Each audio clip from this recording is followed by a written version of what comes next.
Boa noite, irmãos. Hoje tenho eu o desafio de ministrar a palavra do Senhor, mas com certeza debaixo do cuidado do próprio Deus que vai falar conosco, né?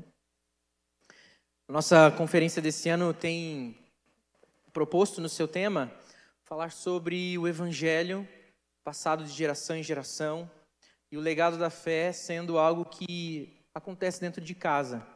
E a partir disso é levado para fora da nossa casa, para dentro da igreja, mas também para fora da igreja, para a vida daquelas pessoas que ainda não conhecem o Senhor Jesus. E nessa relação, nessa construção, existem inúmeros desafios. As famílias se conformam de maneira diferente, existem várias culturas familiares distintas, hábitos que se desenvolvem, mas uma coisa é certa, as gerações são marcadas por alguns registros que são comuns dessa mesma geração. Se você conversar com alguém que nasceu um ano para frente ou para trás, ou até 2 para frente ou para trás do ano que você nasceu, você com certeza vai compartilhar algumas memórias de músicas que tocavam no rádio, programas que passavam na televisão, roupas que eram moda que hoje vão parecer ridículas, penteados de cabelo, gírias então, né, jeitos de falar que mudaram. E quanto mais a geração vai passando, algumas coisas a gente vê que voltam com outros nomes, voltam com outros jeitos, mas outras passam e vão ficando lá para trás mesmo. E quando a gente vê o desenvolvimento tecnológico acontecendo com cada vez mais aceleração nos nossos dias, a gente percebe que algumas coisas realmente vão ficando lá para trás. Se você é da minha época aí, né? Eu sou dos anos 90, eu nasci em 1990 mesmo. Você pegou uma fase de transição. A gente mandou carta, mas também mandou SMS ou torpedo, para quem lembra, né? E hoje nós mandamos o WhatsApp, né? ICQ, MSN, né? Nós vivemos essa interação. Mas talvez se você é um pouquinho de antes ainda, isso não era nem imaginado, né? Era cartas e um longo tempo de espera para se comunicar. E outras coisas, né? Estou aqui citando um exemplo. E hoje, para os nossos jovens de hoje, esses dias a gente conversava, eu acho que era com a Lud que eu estava conversando, e a gente contando algumas histórias, e nós falamos sobre fax, né? E a gente perguntou para a Cecília, você sabe o que é fax? Dela, eu não faço nem ideia, né? E realmente, muitos aqui provavelmente não sabem nem do que eu estou falando, né? Depois você procura lá no Google. Mas porque as coisas vão transformando e algumas coisas se perdem no tempo e elas mudam mesmo. E com tudo isso que eu quero evidenciar é que existem diferenças geracionais. A forma como nós crescemos, a forma como os pais cresceram, a forma como os filhos crescem, são distintas. Não só porque existem condições financeiras diferentes, mas porque os tempos são diferentes, as oportunidades que surgem são diferentes, e as que surgiram para os avós é diferente da que surgiram para os pais, da que surgem para esses filhos que estão hoje aqui convivendo conosco nesse tempo, né? Então a gente precisa entender que quando a gente vai comunicar com as novas gerações, e as novas gerações comunicando com as gerações anteriores, existem ruídos que acontecem no meio do caminho. Às vezes a gente olha para os nossos pais e parece que eles não conseguem entender o que nós estamos dizendo.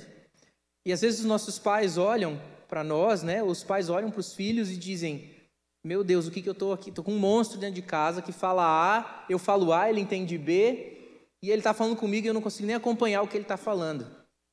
Né? São nomes de aplicativos diferentes, são tecnologias que se apresentam, é uma aceleração muito grande de conteúdos e eles conhecem muita coisa e muito pouco de muita coisa, tudo muito raso às vezes, mas falam de inúmeros assuntos e talvez você não consegue se comunicar dentro de casa.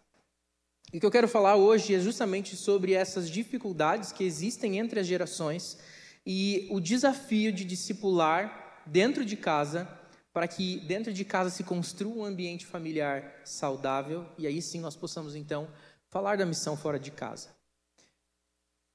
A casa da gente é o primeiro lugar onde o evangelho deve florescer, e você vai perceber aqui que eu vou dar um destaque principalmente para famílias que estão todas no contexto da igreja, mas eu não quero de momento nenhum esquecer daquelas famílias onde talvez os filhos estejam aqui e os pais não estejam.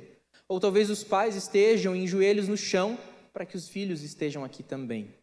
Ou para que os filhos retornem de uma vida que eles já tiveram aqui na igreja. Mas o fato é que existe sim, às vezes, essa lacuna, esse espaço entre as gerações, e a gente tem dificuldade de comunicar com coisas simples do dia a dia. E se a gente não consegue se comunicar nem mesmo sobre tarefas do dia a dia, sobre a própria vida e o coração dos filhos e dos pais, que dirá então ter clareza para comunicar o Evangelho. Mas a Bíblia, ela é tão completa que ela tem resposta para todas essas coisas. E a Bíblia nos mostra que existe uma maneira da gente vencer as barreiras intergeracionais.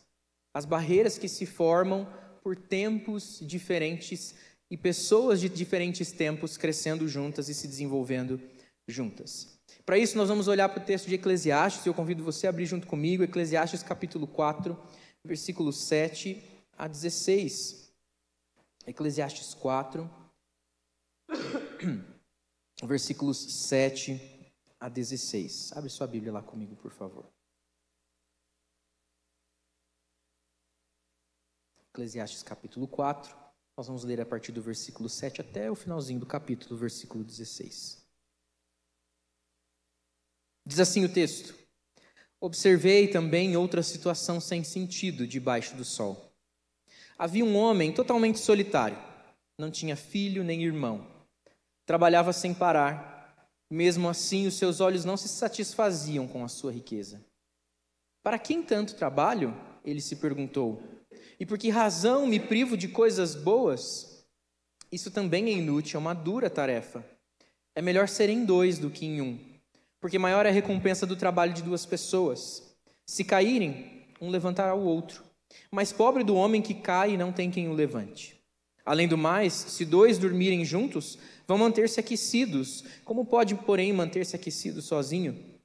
Um homem sozinho pode ser vencido, mas dois conseguem defender-se. Um cordão de 3 dobras não se rompe com facilidade. Melhor é um jovem pobre e sábio do que um rei idoso e tolo que já não aceita a repreensão. O jovem pode ter saído da prisão e chegado ao trono, ou pode ter nascido pobre no país daquele rei. Percebi que todos os que viviam e andavam debaixo do sol seguiam o jovem, o sucessor do rei.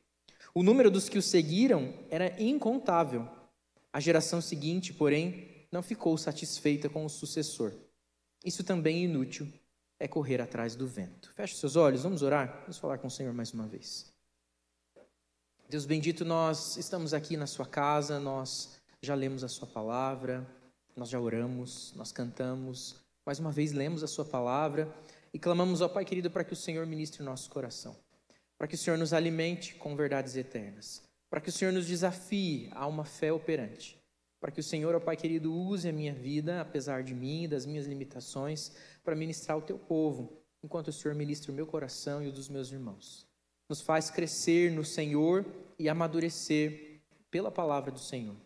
Que a presença do Espírito Santo seja real aqui conosco, nos ensinando e nos moldando e nos constrangendo pela verdade em amor. Pai querido, fala conosco, é o que nós clamamos em nome de Jesus. Amém. Amém. Nós vemos aqui então nesse trecho do texto de Eclesiastes, e aparece, né, essa forma em Eclesiastes aparece frequentemente, ele faz considerações debaixo do sol, né, ou seja, coisas que acontecem da vida comum, e ele acaba se concluindo quase sempre que isso é vaidade, é correr atrás do vento. Aqui nesse trecho não é diferente, a gente vê então o pregador, né, o Eclesiastes, escrevendo e falando dessas coisas. E a partir do versículo 7, então, ele diz que observa uma situação sem sentido que acontece diante dos nossos olhos, debaixo do sol.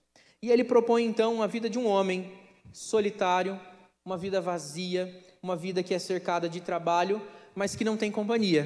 Ele não tem irmão, ele não tem filho, ele não tem amigos, mas ele trabalha sem parar. Dia e noite ele está atarefado, ele está sempre fazendo alguma coisa, de tal forma que ele nem consegue mesmo entender o que é que ele está fazendo, para quem que ele está trabalhando tanto, e por que ele tem que trabalhar e nem sequer conseguir aproveitar a sua própria vida. Esse homem se põe a questionar, porque ele é um homem sem ninguém, um homem sem muitas razões de viver, ele vive simplesmente para as riquezas, e no fim vive para si mesmo, porque ele ajunta riquezas, e o texto diz que os olhos dele nunca se fartam das riquezas que o cercam. Ele sempre quer um pouco mais. Então ele continua trabalhando e se distanciando cada vez mais dos relacionamentos e vai vivendo sozinho, sem pensar, de uma maneira superficial, sem fazer um questionamento mais profundo sobre a vida que o leve a uma mudança de direção. Mas ele até para e reflete e diz, olha, parece que eu estou desperdiçando aqui meus dias, mas é isso, eu olho, eu preciso de mais dinheiro, então vamos trabalhar e trabalhar sem parar e que meus dias sejam consumidos. E ele olha para isso no versículo 8 e diz, isso também é inútil, não tem serventia, não tem utilidade, não tem função alguma, é uma dura tarefa. Trabalhar,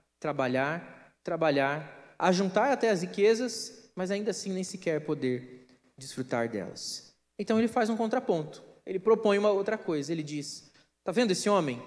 Sozinho, trabalhando, sem parar? Então, na verdade, é bem melhor serem dois do que ser sozinho. É bem melhor ter companhia, é bem melhor serem mais, em dois, em três, em muitos. É bem melhor ter alguém, ser para o outro e não ser só para si mesmo, não viver só para si, porque viver para si é morrer.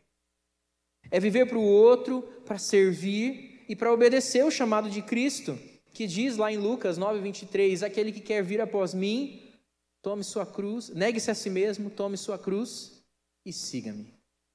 O chamado de Deus, o chamado de Cristo para nós não tem nada a ver com a vida desse homem que trabalha, mas tem a ver com o abrir mão de si, daquilo que é para si, para viver com o outro e para o outro, para servir o outro. Andar sozinho não tem nada a ver com a cultura do reino de Deus. A cultura do reino de Deus nos fala que nós fomos feitos para ser povo, para ser família, para ser corpo. E é na família que nós conseguimos ser de Deus. E na família nós devemos então desfrutar da presença de Deus. A família, e agora não falando da família da fé amplamente, mas falando dos núcleos familiares, do ambiente familiar mesmo, consanguíneo, foi feita por Deus e foi feita para Deus. E ela é o lugar onde a gente aprende que a gente não foi feito para andar só. Que é bem melhor serem dois, e de repente 3, e até 4, e 5, e alguns se empolgam e vão para o 6, o 7, o 8. Mas é bem melhor serem mais. É melhor serem 2 na amizade, mas é melhor também serem 2 no casamento. É melhor serem mais do que 2 no corpo de Cristo, com os filhos também, mas também com os irmãos, com os parentes. É melhor trabalhar unido, é melhor produzir cultura, arte, música para ser ouvida, lida, enxergada por muitos, mas sempre em nome de um, que é Deus. Nós não fomos criados para andar sozinhos. Nós sozinhos estamos abandonados, sozinhos nós estamos condenados, porque sozinhos nós estamos vazios, porque temos só nós mesmos, e só nós mesmos é pouco, é insuficiente, é inútil, é duro demais.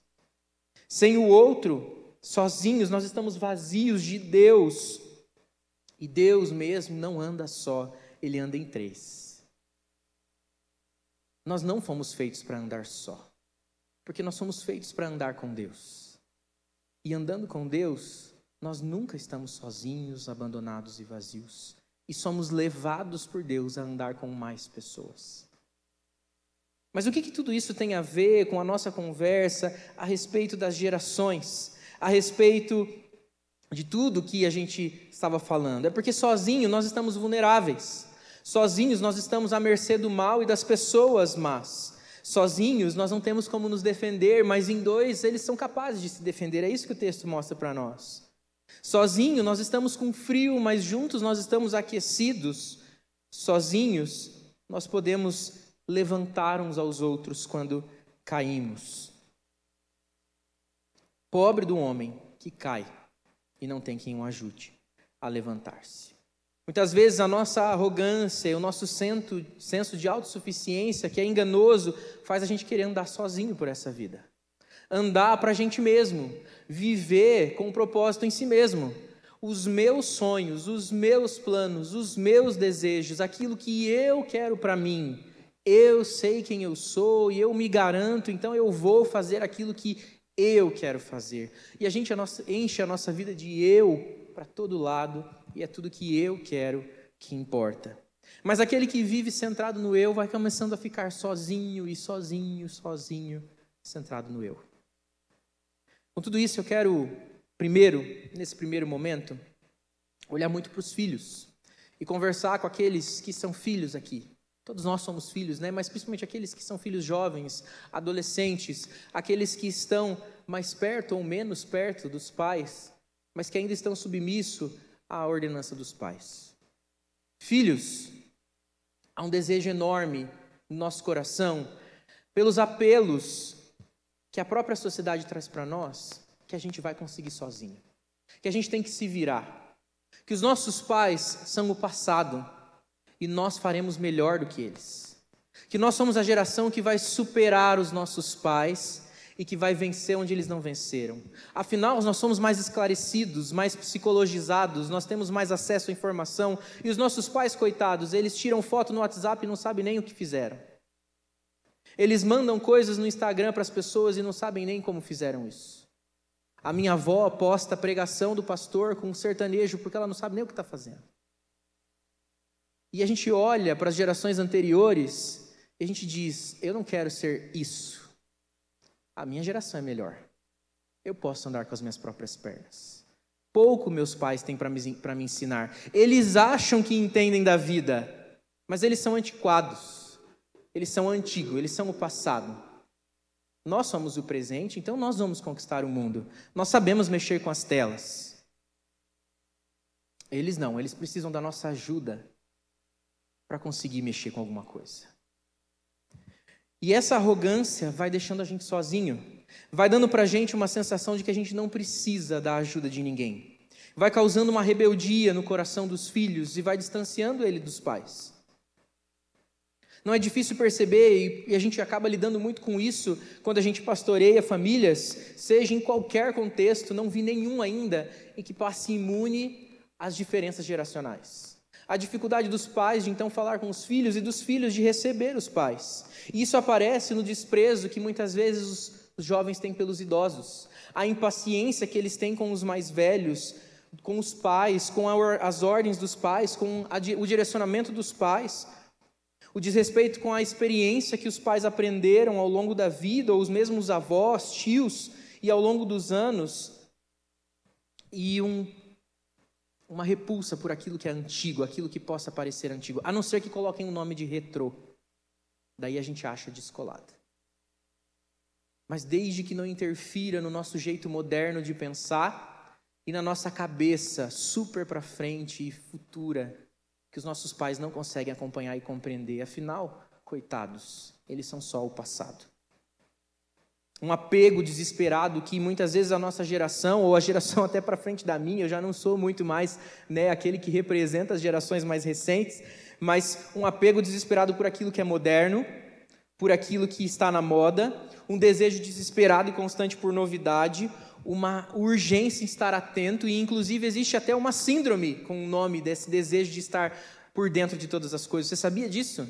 Existe uma síndrome que tem um nome em inglês que se chama Fear of Missing Out, que uma tradução livre é medo de ficar para trás, medo de ficar desinformado. Conhecido como FOMO, que é a sigla. E muitos jovens hoje passam por isso que é, meu Deus, hoje eu não entrei na minha rede social, eu perdi muita informação, e aí eu gasto horas me atualizando, só que eu nunca vou estar suficientemente atualizado. Porque a produção de conteúdo é incessante, ela não para. E eu tenho um desespero, então, no meu coração, porque eu sou dessa geração de que eu preciso estar sempre por dentro de tudo. Eu tenho que viver nas trends, informado das modas e aquilo que está sendo dito, pensado, dançado e gravado no momento. O jeito certo de tirar foto, o jeito bonito de postar o story, o jeito certo de colocar o seu nome na rede social. Até isso a gente não quer perder e ficar para trás. E a gente vai se distanciando, não simplesmente por causa da tecnologia, mas também por causa dela, mas porque a gente vai se achando suficiente na nossa modernidade. E a geração, então, mais jovem, cheia de acesso à informação, corre o risco de pensar que as gerações anteriores realmente não têm nada para oferecer, ou talvez muito pouco, tão pouco, que não vale a pena ficar parando. Porque aquilo que eles podiam me oferecer, talvez eu acabe aprendendo até mesmo sozinho. Há uma normalização do desrespeito com os pais, os avós, porque eles viraram só velhos necessários para o suporte financeiro, até que eu consiga andar com minhas próprias pernas. E às vezes a gente não fala isso em voz alta. Às vezes a gente até pinta uma imagem de bom filho. Mas na verdade, a gente tem profundo desprezo pela geração mais antiga. E a gente se torna o retrato que é colocado aqui em Eclesiastes. Alguém que cede às pressões desse mundo pela fama rápida, pelo dinheiro e riqueza, porque hoje existe um apelo desesperado para que todos sejam milionários e ricos. E a gente quer isso. E às vezes até existe um incentivo dos pais, mas eu já vou chegar na vez dos pais. Podem curtir, pais, enquanto eu falo para os filhos, né? Já chego na vez de vocês. Mas um desespero pelo trabalho e vivendo sozinho, e eu tenho que pensar na carreira, e a coisa que mais ocupa a nossa mente é a nossa carreira futura. E como nós vamos construir o dinheiro e viver aquela vida que a gente idealizou na nossa imaginação. Não há uma disposição humilde dos filhos, das novas gerações para um aprendizado. Não há paciência. Submissão, então, nem se fala. A desobediência virou a palavra de ordem. Não há compreensão de que o primeiro lugar em que nós aprendemos e que é melhor ser mais e não ser sozinho é justamente dentro de casa. Não adianta a gente viver rodeado de amigos na escola e não conseguir conversar com os nossos próprios pais ou ter raiva dos nossos irmãos. Não faz sentido a gente achar que a gente pode ser uma coisa em casa e a gente vai ser melhor lá fora. Porque a nossa primeira escola é o lar. O lugar onde a gente aprende a ser, em primeiro lugar, é dentro da nossa própria casa. Isso, eu digo não só então para as famílias crentes, como eu disse lá no começo, mas também para aqueles que são filhos dentro de uma família descrente. Talvez os seus pais não estejam aqui com você, não só hoje, mas eles não acompanhem a sua jornada de fé. E é claro que existem múltiplos desafios por inúmeras conformações familiares e situações em que talvez alguns filhos são até maltratados pelos pais. E eu não quero desprezar isso de forma nenhuma, mas o evangelho, ele não muda conforme o ambiente, ele é o mesmo sempre. E a completude do evangelho traz resposta para famílias estruturadas ou famílias desestruturadas. Para famílias que têm todas as pessoas esperadas, né, tipicamente esperadas de uma família, ou para aquelas que estão com uma conformação quebrada. E mesmo para aqueles que estão em uma família onde seus pais não são crentes, você continua tendo o papel de ser um servo fiel do Senhor, que obedece o chamado de negar a si mesmo e servir dentro de casa, com uma disposição humilde de aprender, até mesmo com aquele pai duro, com aquela mãe dura, com aquele responsável por você, que talvez seja alguém difícil de lidar. Ainda assim, o Senhor tem um chamado para você ser luz dentro da sua casa e olhar para o seu lar e dizer, é melhor serem dois, mesmo aqui, nesse lugar árido e difícil, porque através da minha vida, Jesus vai trazer luz para dentro da minha casa. Mas enquanto eu quiser fugir daqui, quem vai pregar para aqueles que são meus? Aqueles que o sangue que corre em mim, corre neles também. Quem vai anunciar o evangelho se eu quero fugir de dentro da minha casa? Como eles vão saber o caminho certo? Se eu que conheço, acho que eu posso me virar sozinho. Não vai ter conversa entre gerações se a gente não ser mais humilde, ou ser minimamente humilde. Se a gente não começar a olhar para as outras gerações e perceber que eles não têm só um pouco para oferecer. Deus tem muito para fazer na vida dos filhos através dos pais. O Senhor permitiu que eles vivessem coisas que nós ainda não vimos. O Senhor permitiu que os nossos pais vivessem experiências duras, que muitas vezes nós vamos nem precisar viver, porque eles estão nos protegendo disso. E a gente precisa abrir os nossos olhos e pôr os nossos ouvidos atentos e sensíveis para sentar aos pés das gerações anteriores e desfrutar daquilo que eles podem nos ensinar. Alguns vão ensinar pelo mau exemplo, mas até nisso a gente pode aprender. Mas que bênção é saber que muitos de nós estamos em famílias que conhecem o Senhor Jesus.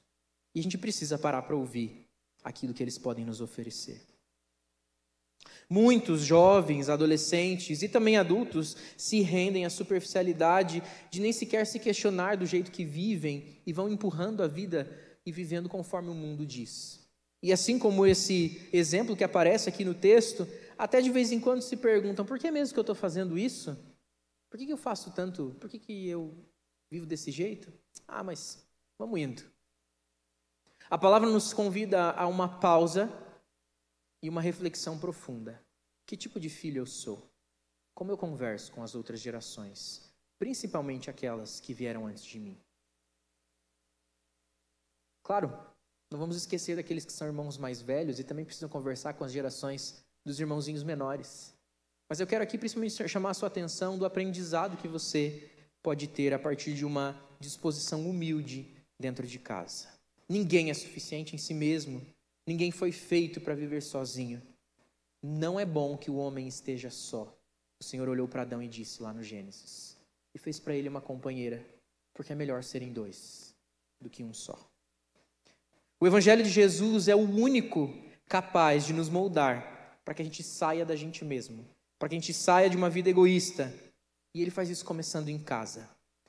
Nós crescemos em famílias porque é propósito de Deus nos moldar no meio da família e nos ensinar no meio do ambiente do lar, com os nossos pais, com os nossos tios, com os nossos avós, com os nossos irmãos. É na relação com eles que nós aprendemos a viver em 2, em 3, em 10. E essas relações então se extrapolam para o mundo exterior, com os amigos, com os irmãos na fé, com as relações de trabalho, com os colegas de escola, de faculdade, enfim, aonde for que a gente se relacionar. Mas é dentro de casa que essa escola começa do relacionamento, onde o nosso ego é quebrado, porque o grande desafio é, de fato, viver com aquelas pessoas que a gente dorme e acorda do lado.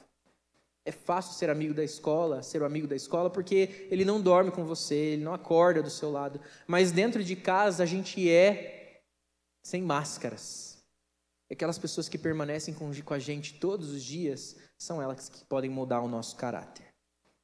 O ponto de partida é sempre a relação com o próprio Deus. Nós aprendemos a não ser sozinhos com o próprio Deus. Ele que se faz um conosco e nos faz mais de um com Ele. Multiplica as nossas relações. E essa relação, então, passada de pais para filhos, ou aprendida pelos filhos, que muitas vezes não têm seus pais crentes, mas que podem se preparar para abençoar o lar de hoje e também o lar futuro, para que ele não repita o padrão da geração anterior, que não conhecia a Cristo. Nós gostamos de pensar muito, nós filhos, as gerações mais novas, de que os nossos pais precisam se esforçar mais para entender a gente, para entender a nossa realidade, para saber que ser adolescente nesse mundo é diferente do que era nos anos 50, 60, 70, 80. Ou que ser jovem hoje é muito diferente do que era ser jovem lá atrás. Mas muitas vezes nós estamos pouquíssimo dispostos a nos curvarmos a eles em humildade e em respeito por aquilo que o Senhor já permitiu eles construírem ao longo dos anos. Por isso, filhos, desenvolvam no Senhor um relacionamento profundo que molda o nosso coração a uma disposição mais humilde, para olharmos para nossos pais com respeito e com alegria por aquilo que o Senhor permitiu que eles vivessem, para que nós não precisássemos sofrer de muitas coisas que eles podem nos ensinar antes da gente passar por elas. Para que os nossos ouvidos estejam mais atentos e os nossos olhos observem com mais cuidado a forma dos nossos pais viverem. Para que a nossa boca seja rápida em pedir um conselho e perguntar: pai, mãe, eu estou pensando isso aqui, será que está certo? Me ajuda a encontrar na palavra uma resposta para isso? Nós precisamos correr para os nossos pais. O Senhor tem algo maravilhoso para fazer na nossa vida através das gerações mais velhas. Por isso, filhos, fiquem atentos. Mas pais, eu também preciso falar com vocês. Porque imagina só, se o seu filho chegar hoje então, e ele resolver perguntar para você: pai, o que a Bíblia diz sobre essa dúvida que eu tenho? Você está pronto para responder? Olha o que o texto continua dizendo para nós a partir do versículo 13. Ele diz assim, melhor é um jovem pobre e sábio do que um rei idoso e tolo que já não aceita repreensão. Ele apresenta para nós agora um outro cenário. Antes era o cenário do rapaz que trabalhava, um homem trabalhador que vivia para o trabalho sozinho e não se juntava com ninguém. Agora ele mostra dois personagens para nós. Um jovem que, apesar de pobre, carrega em si muita sabedoria. E o outro, um rei, já mais idoso, vivido, mas que é tolo. Não gosta de ser repreendido. Não gosta que ninguém chame a atenção. Ele acha que ele alcançou o patamar onde ninguém tem nada para dizer mais para ele. É ele que ensina. Ninguém pode repreendê-lo, ninguém pode ensiná-lo. Quem pensam que são para me dizer alguma coisa? Só que o que acontece na história aqui, ele diz é que esse jovem pode tanto ter saído da prisão e se tornado rei, ou pode ter nascido pobre no país daquele rei, mas que ele começa a cativar a atenção da população. Então as pessoas começam a seguir não mais o rei tolo e velho, mas eles começam a seguir o jovem, que apesar de pobre é muito sábio. E esse jovem começa a rebanhar multidão, e de repente o rei, velho e tolo, perde o seu lugar. E quem é levantado rei e sucessor no seu lugar? O jovem sábio. A sabedoria do jovem, embora ele não tenha riqueza, ele não tenha o que oferecer de bens, como o rei poderia muitas vezes oferecer, acaba cativando muito mais a atenção. E o texto fala para nós que a multidão que seguia esse jovem é incontável. A gente vê aqui uma relação de liderança e liderado, de governo mesmo, né? Mas a gente vê também um conflito geracional. Você consegue perceber? Um jovem sábio e um velho tolo. Pais, nós precisamos ter cuidado para não sermos velhos tolos. E quando os filhos vêm até nós, a gente se infla para pisotear muitas vezes os nossos próprios filhos. E nós também não somos capazes de nos curvarmos em humildade para receber os nossos filhos. A gente sempre está cheio de razão, afinal vivemos mais. A gente sempre é quem vai ensinar e dar a palavra, e a gente não consegue observar o que Deus também está fazendo na vida dos pequenos, dos adolescentes, dos jovens, e que pode muito nos ensinar. A gente fica temeroso porque eles vivem num universo novo, tecnológico, e talvez você tenha até uma certa insegurança e fala, quer saber, eu vou me apegar àquilo que é antigo, porque o que é antigo eu conheço bem. Deus me livre de ficar cercado dessas telas todas. A minha geração é melhor. Na minha época, não era assim. Eu, na sua idade, já fazia A, B, C, D, E. Vão surgindo os jargões e as frases da arrogância geracional. Porque bom mesmo era o tempo do passado, onde as crianças brincavam na rua e todo mundo vivia bem. E os pais batiam nas esposas, e os filhos eram abusados, e era normalizado uma criação abusiva. Mas bom mesmo são os tempos do passado. A gente também cria a nossa distância geracional quando somos mais velhos. E por medo de ficar para trás, a gente se veste do discurso da geração boa, é a geração que passou. Mas eu preciso te lembrar, você é nascido naquela geração, mas a geração de hoje ainda é a sua geração, você está vivo. Essa é a sua geração, não é a geração dos seus filhos. Você vive nesse mundo. Nesse mundo, sim, tecnológico, cheio de novidades e que deixa a gente tonto. Eu lembro quando eu era mais novo, bem mais novo, ali adolescência, e às vezes eu via meu pai perguntando, o que é isso? Nossa, nunca nem ouvi falar desse aplicativo, desse programa, na minha época ainda era programa, né? Não era aplicativo. Desse programa, porque era só computador, celular, smartphone, ainda não era uma coisa pensada. E eu pensava, meu Deus, como que meu pai não sabe das coisas? E hoje eu me vejo nesse papel, e eu nem estou tão lá adiante ainda, né? É muita coisa surgindo e acontecendo, e é verdade, é difícil acompanhar tudo. Mas o fato é que a gente não precisa estar inteirado de tudo. Mas se distanciar de tudo também não é a resposta. A gente precisa estar por dentro do que está acontecendo nessa geração, que é a nossa geração. Eu nasci nos anos 90, mas eu vivo em 2025. E você pode ter nascido em 50, 40, 30, 20.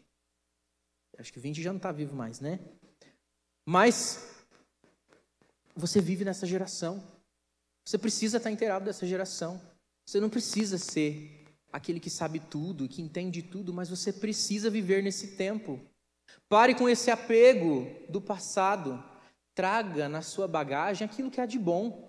E tem coisas maravilhosas do passado para serem compartilhadas e que precisam ser compartilhadas às novas gerações.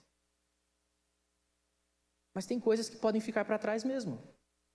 Tem coisas que não precisam ser trazidas adiante. Porque senão a gente vai se tornando rei, mais velho e tolo. e que não aceita ser repreendido. E quando o filho faz um questionamento, às vezes legítimo, que coloca à prova as nossas arrogâncias construídas ao longo dos anos, a gente não é capaz de se curvar e dizer: é verdade, meu filho, minha filha, eu não tinha pensado nisso. O pai, a mãe vai pensar um pouquinho mais, depois eu te dou uma resposta. A gente só diz: fica quieto, menino, sou seu pai, quem manda aqui sou eu, vai fazer o que eu estou mandando. A gente não para pensar e refletir. E essa disposição humilde precisa ser construída dos dois lados. Filhos, vocês precisam sim desenvolver uma disposição humilde. Não fiquem felizinhos porque eu estou falando isso para os pais. Mas pais, não vai acontecer comunicação enquanto a gente achar que é pela opressão e pela imposição que a gente vai ganhar. É verdade sim que existe um desespero de muitos pais que precisam ser melhor amigo dos seus filhos. E nessa confusão, eles se perdem no papel e não estabelecem limites claros em de que existe uma hierarquia assim, dentro de casa, e essa é uma função que o Senhor mesmo colocou dentro das famílias. E eu não estou aqui estimulando a você a ser o amiguinho do seu filho, num sentido em que você não permanece numa distância em que você pode sim se impor e chamar a atenção quando é necessário, porque tem horas que ele não vai entender, e mesmo sem ele entender, você vai precisar manter firme a sua posição. Mas eu estou aqui estimulando você a estabelecer uma comunicação mais próxima e se curvar um pouco mais à nova geração. O Senhor também está fazendo coisas maravilhosas nos jovens, nos adolescentes, nas crianças. Você vai perder porque você quer ficar com as coisas do passado? O Senhor faz novas todas as coisas. E o Senhor renova todas as coisas todos os dias. Não fique com as histórias do passado. Não viva uma fé dos dias de glória. Hoje é o dia de viver com o Senhor.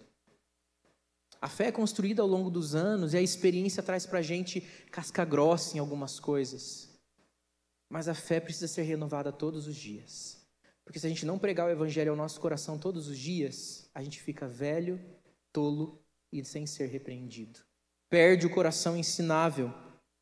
A gente se perde no meio do caminho.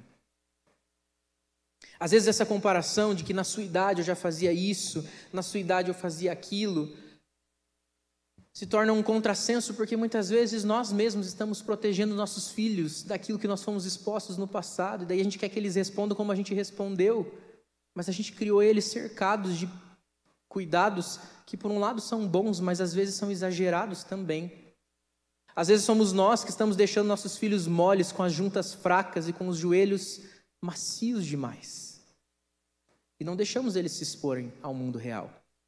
Porque a gente está tão traumatizado com o passado, que a gente não consegue levar isso aos pés do Senhor, para que a gente possa ser curado e trazer para os nossos filhos aquilo que é bom do nosso passado.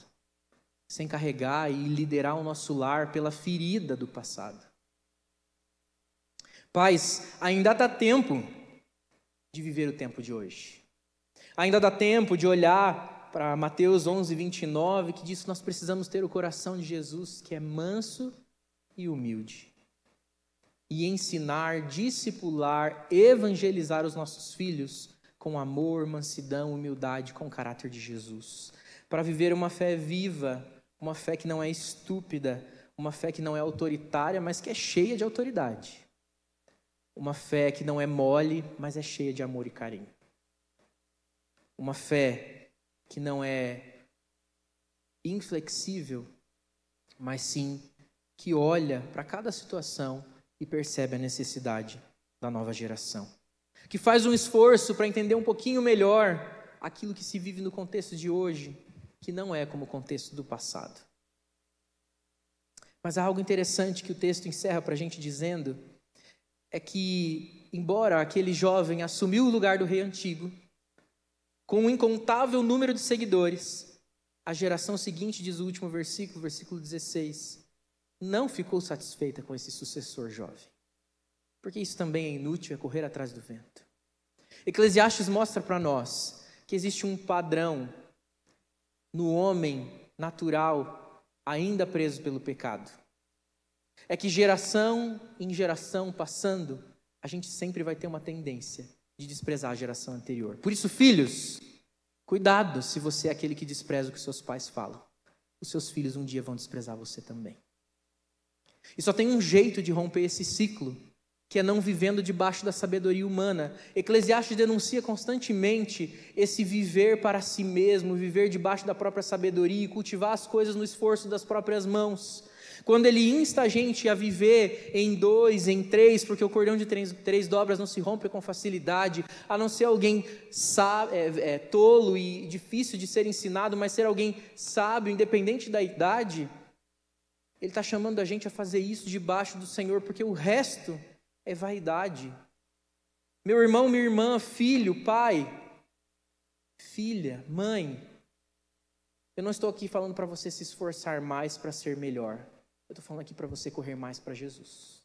Porque nós, da nossa própria sabedoria, só seremos odiados pela próxima geração.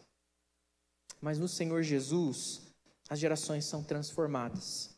Porque Êxodo 20, versículo 6 diz para nós que o Senhor Deus é aquele que visita e faz misericórdia até 1000 gerações daqueles que o amam e guardam os seus mandamentos.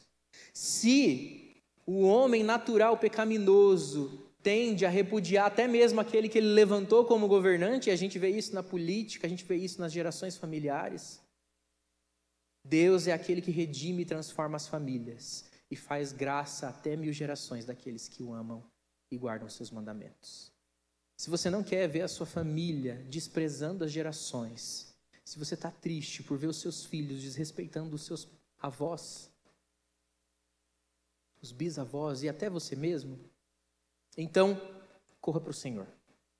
A resposta não está em nós mesmos, não está nas técnicas da pedagogia, da psicologia, da psicopedagogia, da filosofia ou de qualquer outra área da ciência que possa nos desenvolver melhor na educação de filhos, ainda que elas possam ser extremamente úteis, mas elas são limitadas. A resposta está na palavra de Deus. É no guardar os mandamentos que as gerações são abençoadas. É no amar o Senhor dentro do lar, em que as barreiras entre as gerações são rompidas. Se nós queremos ver a nossa fé sendo passada de geração após geração, nós precisamos correr para o Senhor. E viver uma vida estreita com Cristo. Uma vida que imita o coração de Jesus, com mansidão e humildade, com submissão, com disposição ao aprendizado. E aí nós veremos o Senhor agir através das gerações, assistindo à inocência e à dependência que as crianças têm, a força, a agilidade, o desejo de transformação que brota do meio dos adolescentes, a inteligência, o comprometimento e a vitalidade dos jovens, a maturidade e a consistência que os adultos têm, a serenidade, a paciência e a sabedoria dos idosos será apreciada. A bênção para as gerações, dentro de si, né, cada uma delas, mas através das gerações, a bênção do Senhor. O maior legado que a gente pode deixar para os nossos filhos é o legado da fé. Não me canso de dizer isso. Dou graças a Deus porque tenho provado isso na minha casa. No último dia 2 de agosto, nós estivemos como família lá em Presidente Prudente, no aniversário de 90 anos da minha avó. Minha avó é uma serva do Senhor, muito fiel, ama Jesus com todo o seu coração. E eu falei isso lá, nós somos parte das 1000 gerações que o Senhor tem abençoado por causa da minha avó. E ela hoje tem seus bisnetos que também estão servindo ao Senhor Jesus. A graça de Deus se manifesta através da família. Eu creio nisso, provo disso e não acho que a minha família é especial. É o Senhor Deus que é maravilhoso. Isso não está reservado só para um núcleo familiar, para um tipo de gente, mas para todo aquele que se rende aos pés de Jesus e clama: Senhor, seja o Deus da minha família.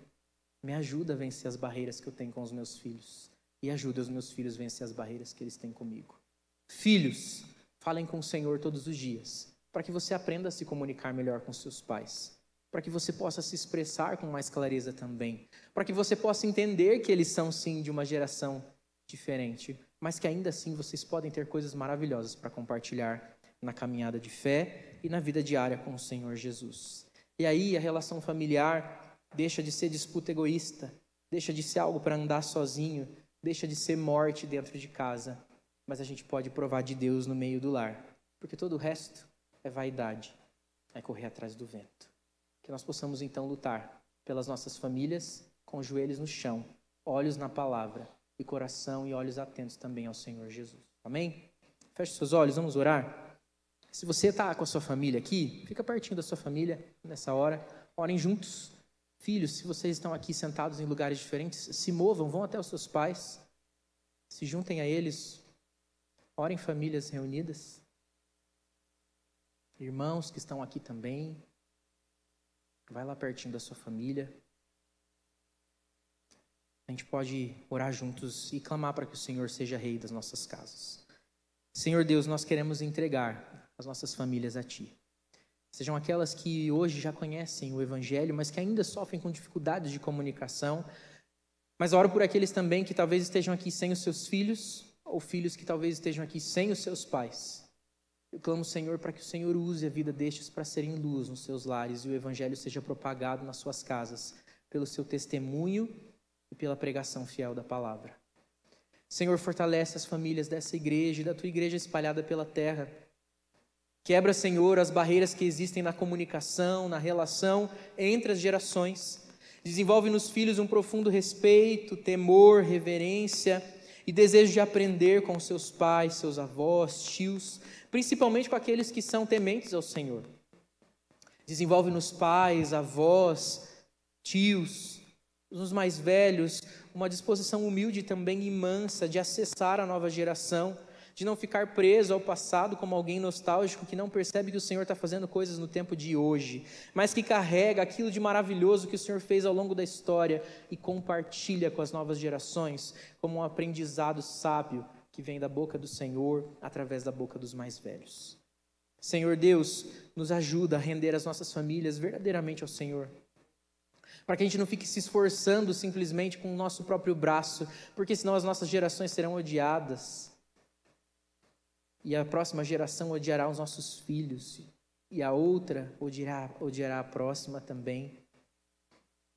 E se enganará que pode viver sozinha, que pode viver sem a ajuda de ninguém e com o seu próprio trabalho e riqueza pode conquistar o mundo. Quebra essas mentiras, Senhor, do nosso coração e nos faz famílias fortes que amam o Senhor Jesus. Que a coisa mais importante que nós tenhamos para passar para os nossos filhos não é o valor do trabalho. Que não seja, Senhor, o valor das riquezas, das posses, nem mesmo que eles sejam simplesmente pessoas moralmente boas, mas que seja o legado da fé, o amor pelo Senhor Jesus acima de todas as coisas. Pai, de nada nos adianta ter filhos bonzinhos se eles não amarem o Senhor. De nada nos adianta, Senhor, termos filhos trabalhadores se eles não tiverem o Senhor Jesus em primeiro lugar na sua vida. Tira de nós, ó Pai querido, o desejo de se render à superficialidade desse mundo. Traz pais para dentro de casa de volta, mães para dentro de casa de volta, filhos para dentro de casa de volta que estão buscando fuga nos amigos e na escola e em grupos distintos da família. Faz das nossas casas escolas de relacionamento, onde nós aprendemos que é melhor viver em 2, em 3, porque um cordão de 3 dobras não se rende com facilidade. Que nós possamos nos relacionar de perto com um Deus que é relacional e aprendermos na fonte a vivermos uma família unida, que passa a fé de geração em geração. E é uma família que passa adiante a vida de missão para aqueles que não conhecem o Evangelho.